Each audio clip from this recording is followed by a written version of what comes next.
So, very warm welcome everybody, very warm welcome on a pretty cold night actually.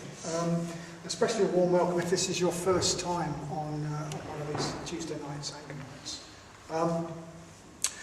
So just for those for whom it is their first time, assuming there are some, we have a theme, we have a year-long theme for these Tuesday nights, and our theme for this year has been looking at the Dharma through symbols and stories, particularly through stories, so using that as a vehicle for looking at the Dharma and looking at the ways we could apply the Dharma in our lives.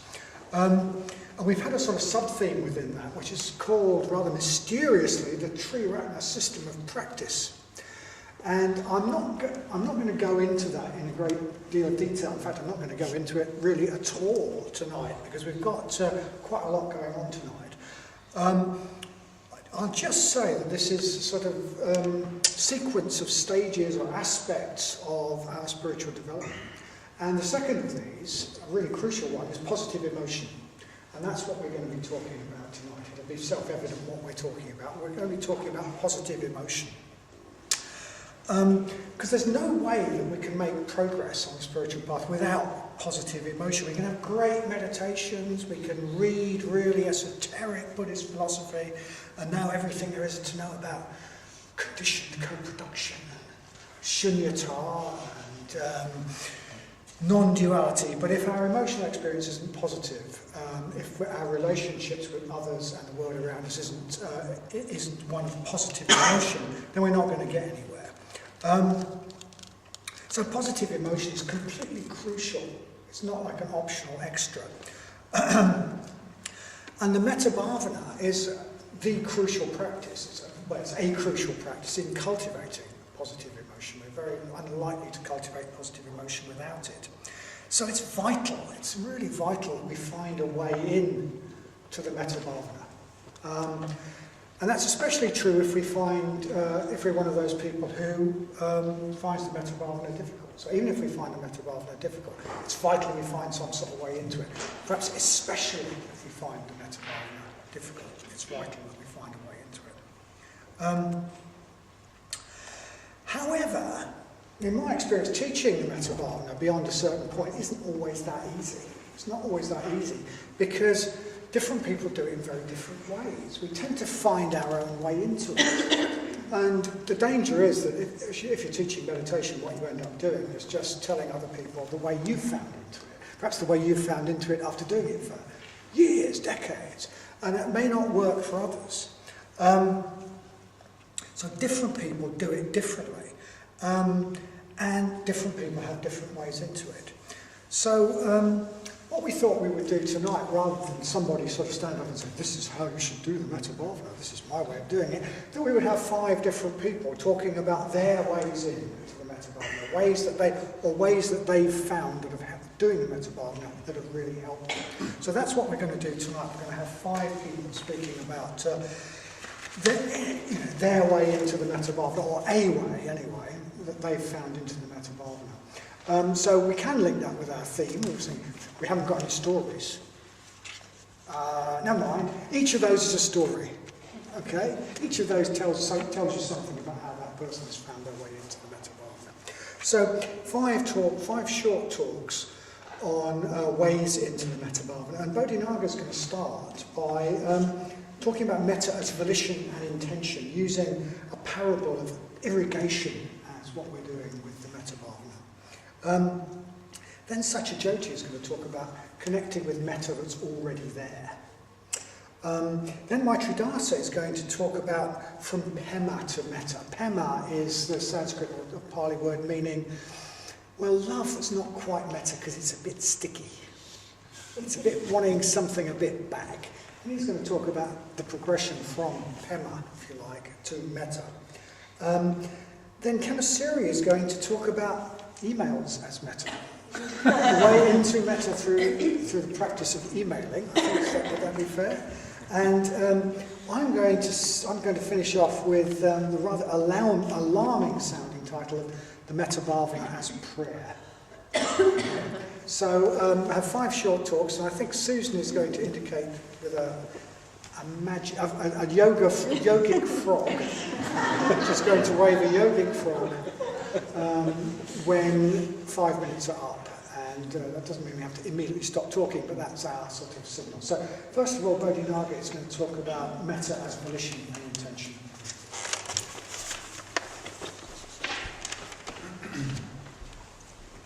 Yes, I'm going to talk about how I most often work in the Metta Bhavana. I mean, it's probably worth saying that each of the ways that people are talking about, sometimes I might use. Apart from emails, I'm not sure. I'm interested to hear about the emails. But I'm certain I could say, well, so, what I know of the other ones, I work in each of these ways. But most often I work in the Metta Bhavana as a volitional practice. And so, yeah, so a lot of people, or some people, come across the mindfulness of breathing in the Metta Bhavana. And they're very different practices, so some people might very naturally take to the mindfulness of breathing because of its effects. You know, you can feel yourself getting calmer in the mindfulness of breathing, you can feel yourself more at peace, you don't have to do too much, you don't have to think too much.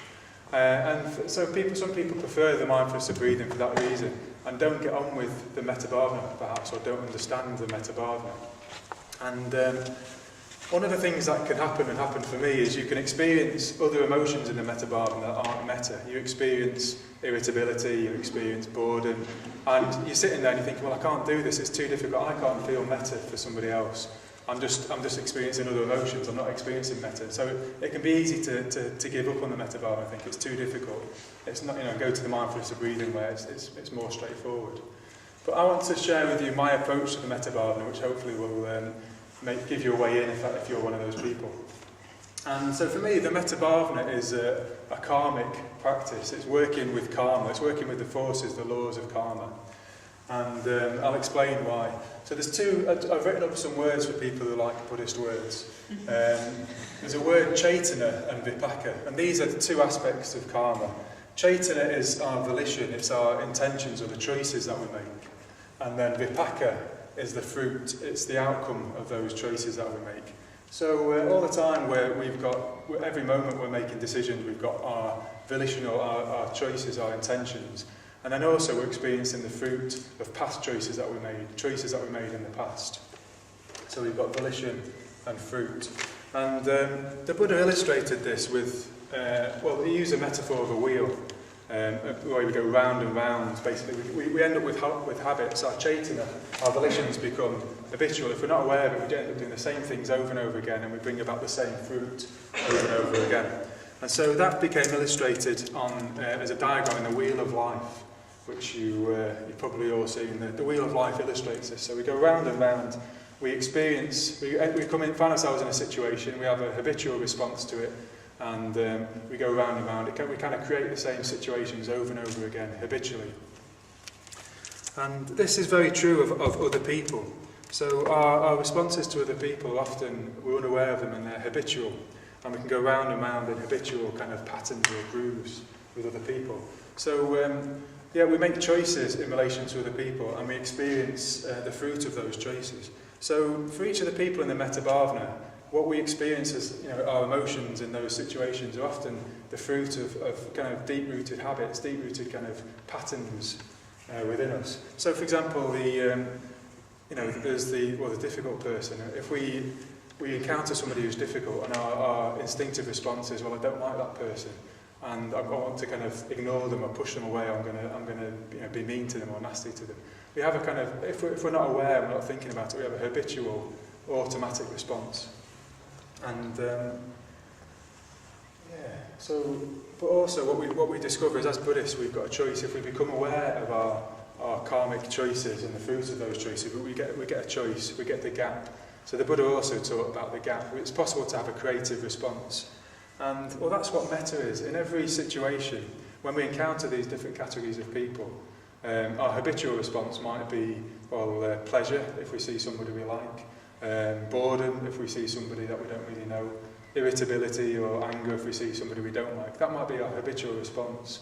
But the creative response is metta in each of those situations. We've got the creative response is friendliness, loving kindness to everybody that we meet. That's a creative response. And so the Metta Bhavana is a karmic practice for me of changing our habitual responses to create new responses. creative responses that ultimately will bear fruit. Ultimately, they will become our natural responses to people. But initially, we're needing to do karmic work to change our habitual responses. So there's the image of the wheel, which is very good for kind of illustrating how we just go round and round habitually doing the same thing blindly. But the Buddha used another metaphor for this as well. He talks about irrigation. The Buddha said that, he used the metaphor that irrigators draw off water. Irrigators draw off water, but the spiritually wise will work on their mind, they'll shape their mind. So the Buddha used the metaphor of irrigation to describe how we can carve out new channels of volitions, new intentions, new responses, creative responses to people. So for me, that's what the Metta Bhavana is as a practice. That's how I see the Metta Bhavana practice.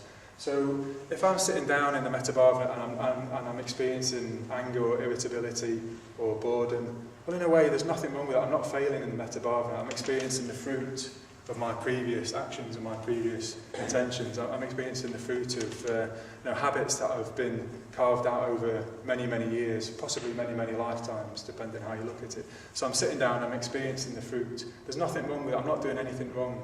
But I've got a choice to carve out new channels in a way, new patterns, new grooves in my mind, in my consciousness, which are kind of a creative response of kindness. I can respond with kindness to whatever I experience and to whoever I encounter.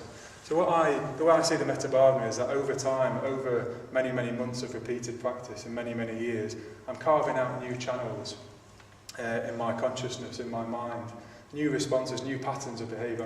In a way, I'm forming new habits, new habitual, more positive habitual responses, rather than the old habitual responses of anger or irritation or boredom.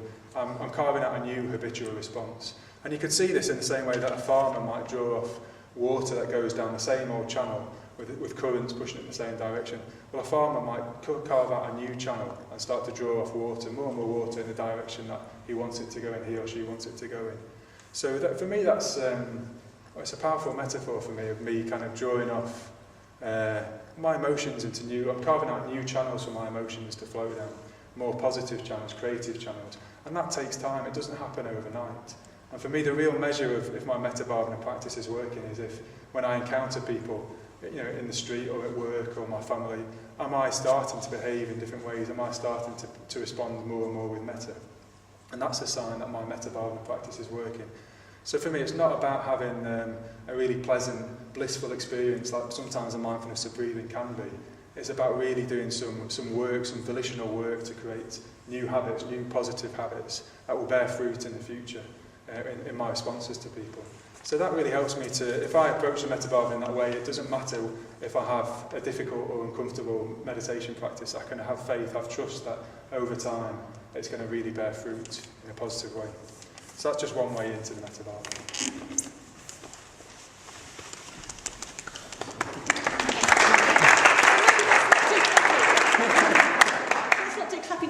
Because there's a lot of us speaking, so you could save your clapping till the very end, maybe. Is that okay, Bodhinaga? It's already stopped.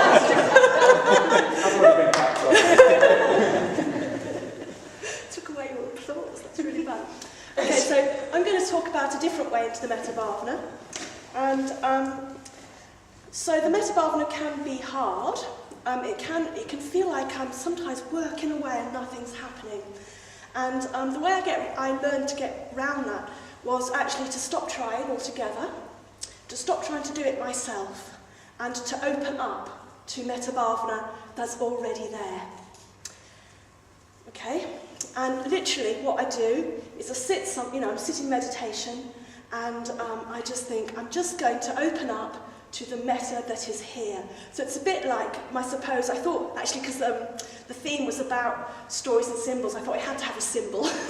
So I thought the symbol that I choose is one of a flower. It's a bit like, there are some flowers that when the sun comes out, they just open in response to the sun. So my symbol, or the way it feels to me about opening up to metta that's already there, it's just that I'm opening up like a flower to the sun. And I suppose there's several different ways in which that can happen. One is simply that it seems to be that there is metta in the room I'm in. So it seems to be that in some places, like for instance in this shrine room, it'll work. There's metta in this shrine room, so I can just open up and allow the metta that's already here, allow to access it. And particularly, a very strong experience I had of that was a few years ago, and I went to my very first big convention for order members. So I think it's every 4 years or something, order members get together in big numbers, and I think there must have been, I don't know, about 500 people in this room. It's actually a gym, but it had been turned into a shrine room.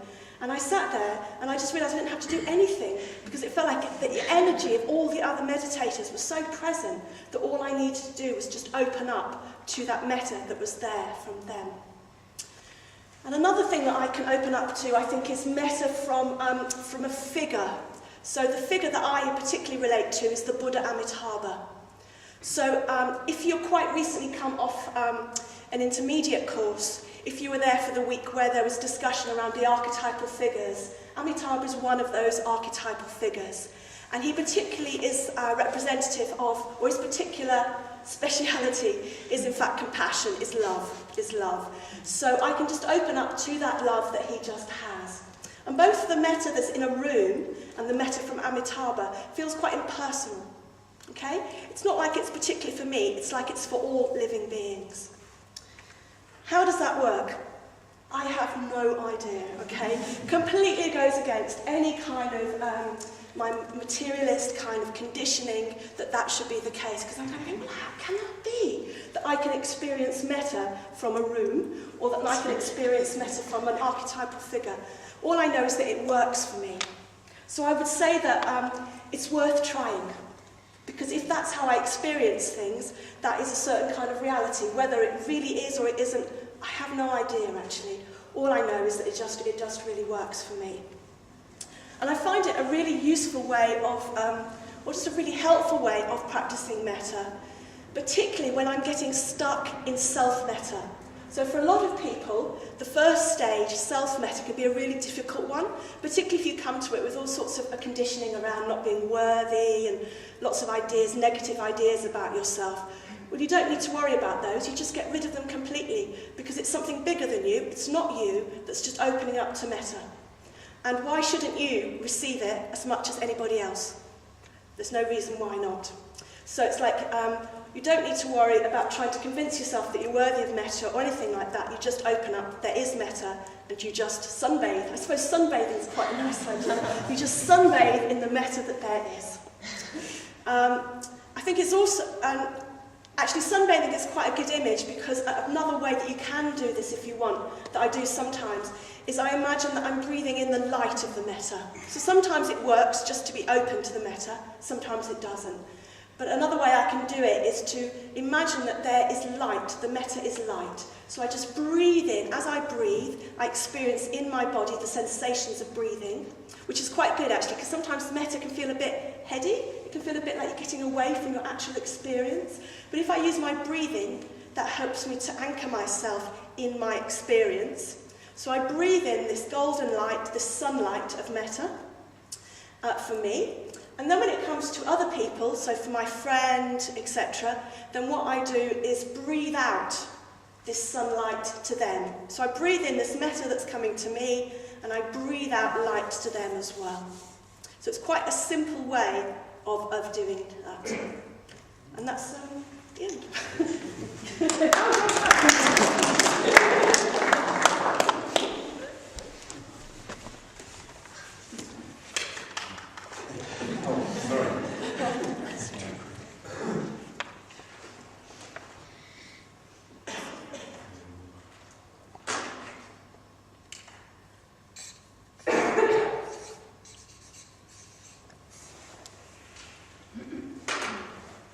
Okay, so there's another emotion which can be easily confused with metta, and that's called pema. And traditionally, pema is described as a near enemy of metta, a near enemy. So pema is emotional attachment. It's often described as a sticky attachment. It's affection that's coloured by a desire to get something back in return. It could be security, it could be nurture, it could be adoration, pleasure. So it's affection with a degree of self-interest and sometimes possessiveness. Now, speaking for myself, this describes most of my experience of relationships most of the time. So for me, to view such feelings as an enemy is not very helpful, because a lot of the time it feels like that's all I've got. Sangha actually describes Pema as a positive emotion in its own right. He describes it as the cement that holds close relationships together. So when we experience Pema, when we experience this type of affection, at least we're moving towards another human being. We're involved with them, we're engaged with them, and that's a step in the right direction. But it's much better to see others as intrinsically lovable and attractive than to see them as intrinsically uninteresting or intrinsically threatening or intrinsically unlikable. So some delusions are better than others. So Sangha actually describes Metta, one of his descriptions of Metta is a selfless longing to unite. Selfless longing to unite. So any longing to unite, however deluded it might be, is better than none. Any warm feeling towards another human being is better than none. Historically, in the Sufi tradition, practitioners were encouraged to fall in love with young men and women. And then when that had happened, they were separated, they were taken a huge distance away from their lover.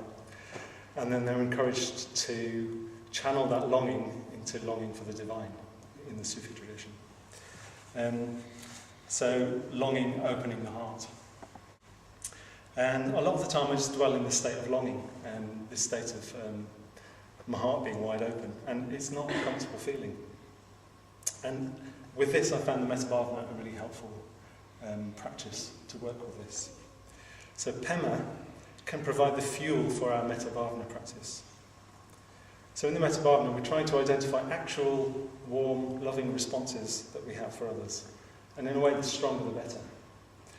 And then we place these warm responses in the light of wisdom. So that this love matures. Matures beyond neediness, beyond sentimentality. So in practice, for me, when I sit down to do Metta Bhavana, I give myself permission to take a break from just the usual way I have of looking at my partner. In Calcutta, there's some men from the slums that what they do is they go into the goldsmith quarter of the city, and they go down into the drains and they scoop out the sludge from the drains. Huge sacks of sludge, and they'll take dozens of these sacks. They take them to the bank of the Ganges, where there's these makeshift refinery processes, and after days and days of refining these dozens of bags of sludge, they'll come up with a nugget of gold. Because what happens is the little specks of gold from the goldsmiths are swept into the street. And this is a metaphor for me of what I'm doing in Metta Bhavana. So I'm taking the truth of the close feelings that I have, the feelings of affection for a loved one, limited as that might be, exclusive as it might be, and slowly I'm refining it. I'm refining it so that I can move towards a desire for my partner to grow and flourish as an individual, regardless of what he gives to me. In a way, I'm diving into the sludge to retrieve the gold. That's my metaphor of the Metta Bhavana. And I try to do this by just giving my expectations a rest, seeing through to the reality of this other person as an unfathomable set of changing processes, unpredictable processes, just getting a fuller appreciation of him and his aspirations, independent of me. So in the Metta Bhavana, we have a chance to let go of self-preoccupation and to really relax our grip on others who we say that we love. And this can have a really transformative effect on our relationships.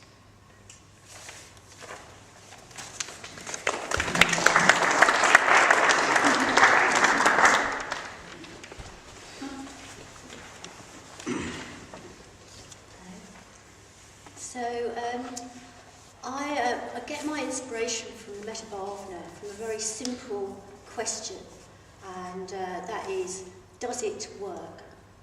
Does it work in everyday life? Does it work in the minutiae of my life? And I truly believe that the Metta Bhavana is a completely radical practice. And I think that it can go into every little corner of your life. So I'm going to talk about emailing and Metta Bhavana.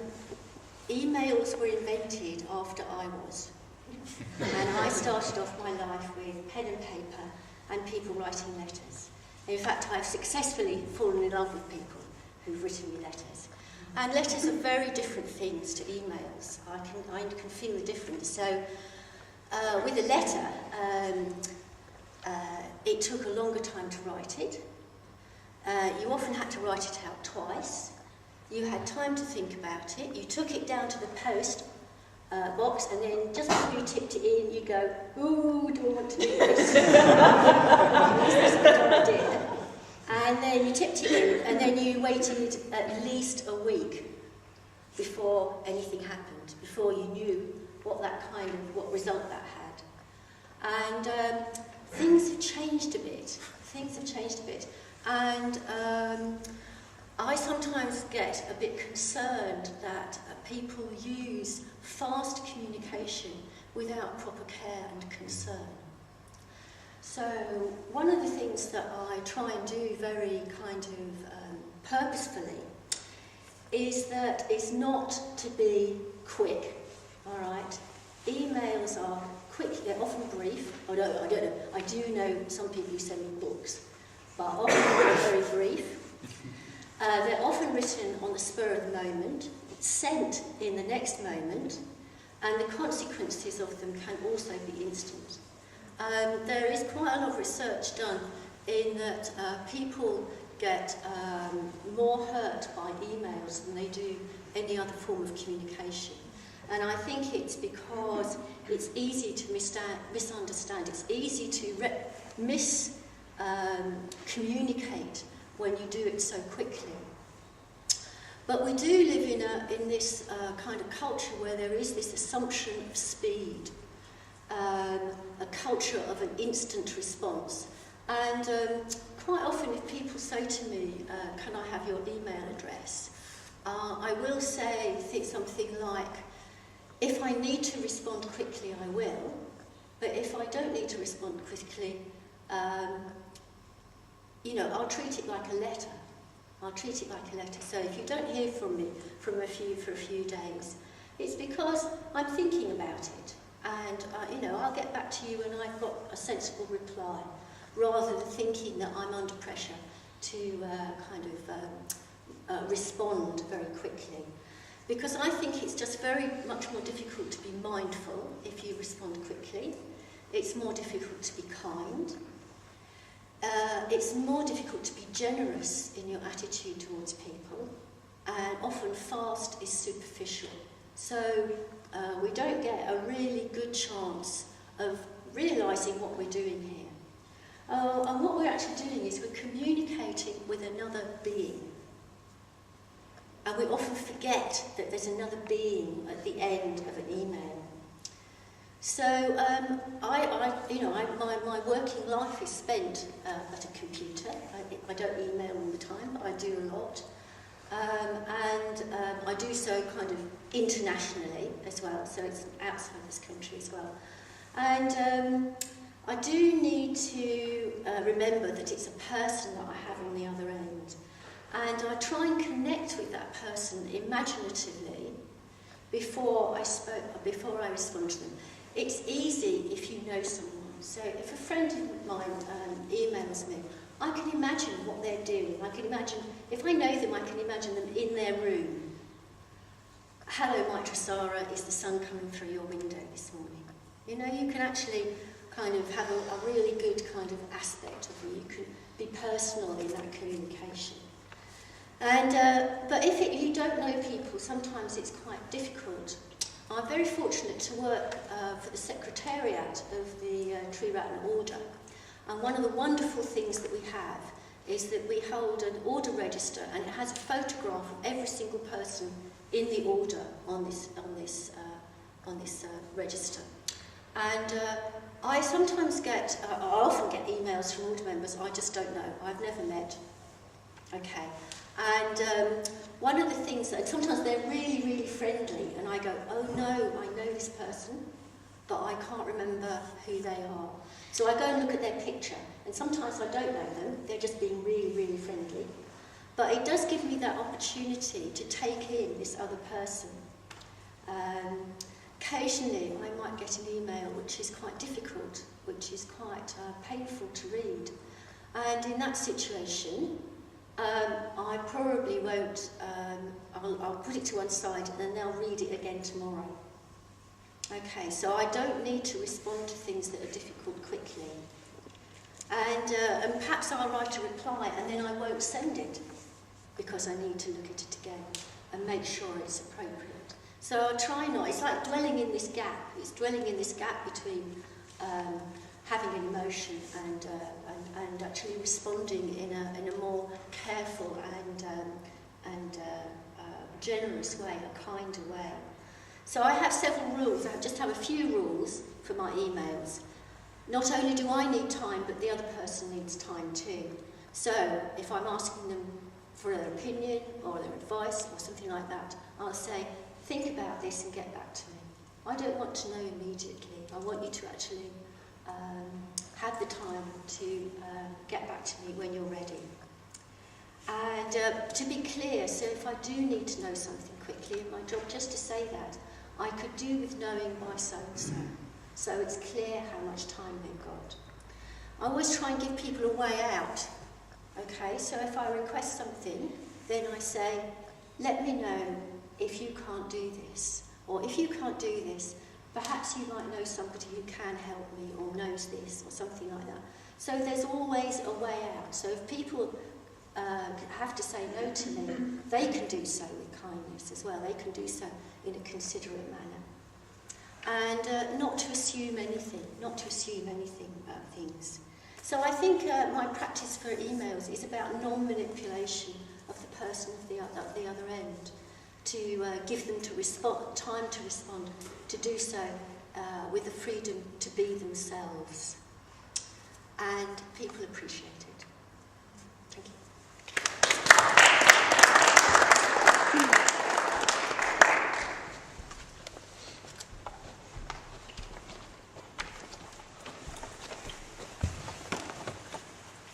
Okay, so the way into the Metta Bhavana I'm going to talk about is seeing, you might find this alarming, bear with me, seeing the Metta Bhavana as prayer. We've heard Bodhinaga talk about metta as intention. It's really important that metta is an intention.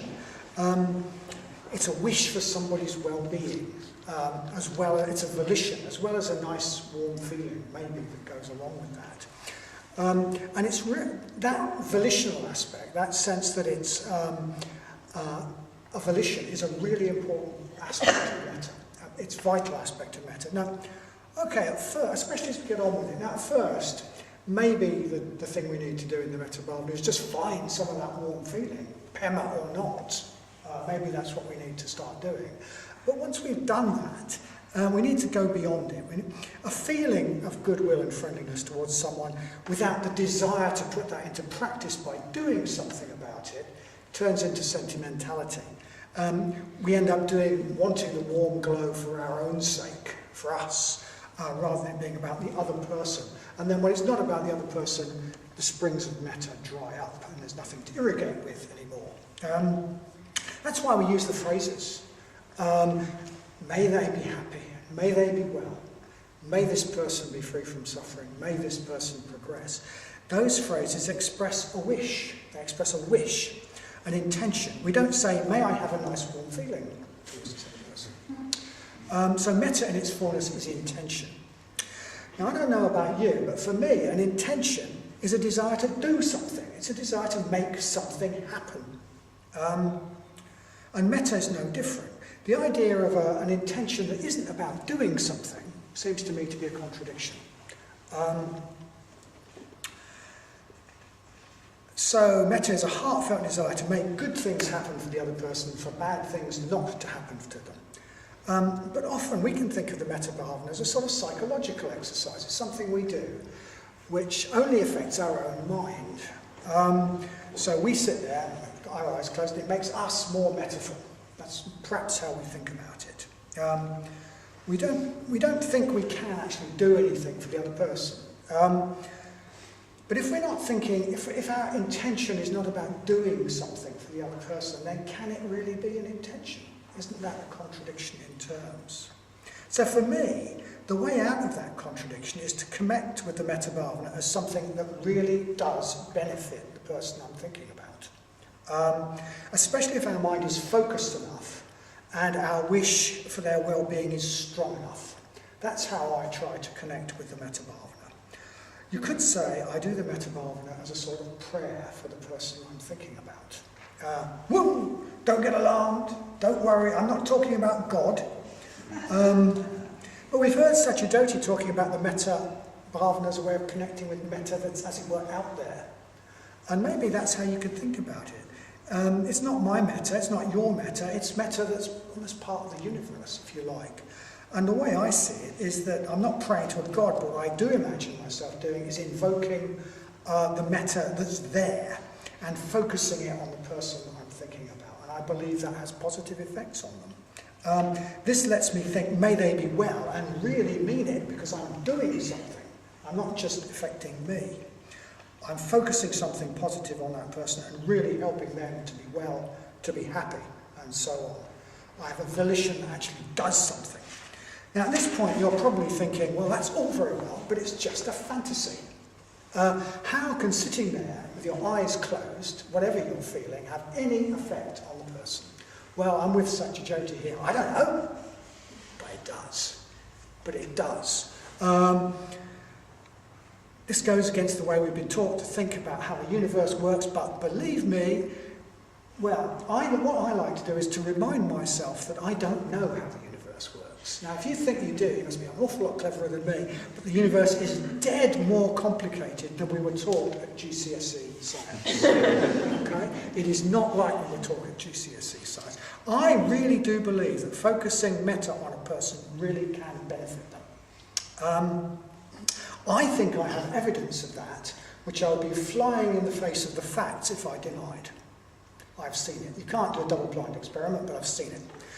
And that is not, it's not just cranky old Vadanya that thinks this. Actually, Sangha Night, the founder of the Tree Runner Order and community, also has said this. He's on record as saying that concentrated, focused intentions really do have an effect. He says that focused negative intentions really do have an effect, and it's a really good job that most people who have such negative intentions can't focus their mind for toffee nuts.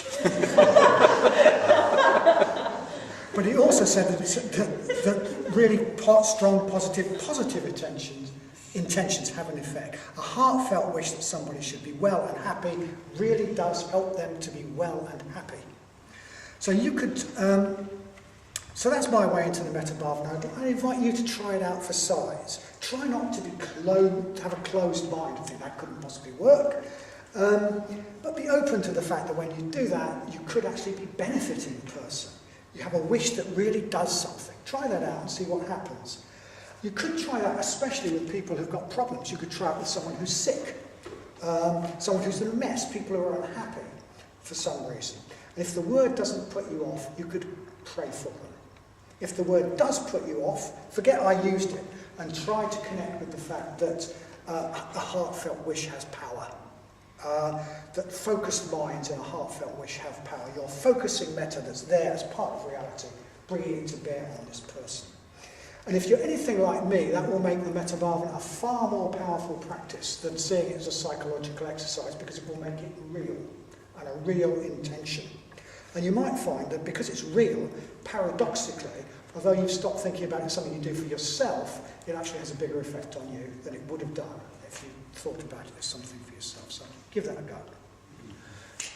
I think everybody should start.